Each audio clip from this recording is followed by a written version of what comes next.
क्योंकि मैं एक कलाकार आती हूँ, आप लोगों ने ही बताया भैया के आप लोग रिकॉर्ड वोट से विजय बना बताओ। और इसके बाद आप लोग खाली एक बार आवाज उठा दी हजार की पवन भैया के साथ हमने हाउ चाहिए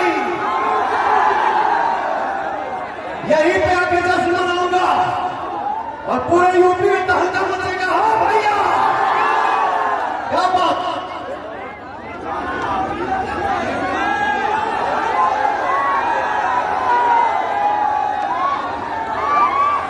ये तो है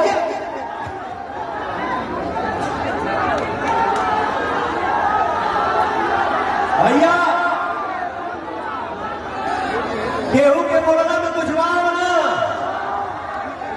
हमसे केहू पूछा था कि हाई बा हाउ बा, मैंने बोला कि ये हुजूर बाबू की प्यार देखने के बाद आपको क्वेश्चन करने की जरूरत है क्या।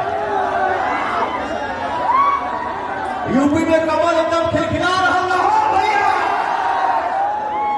इसके बाद कहता है कि आज पूनम लगे जाए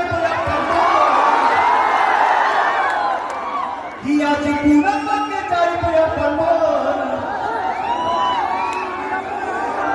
कि भाने भाने धूम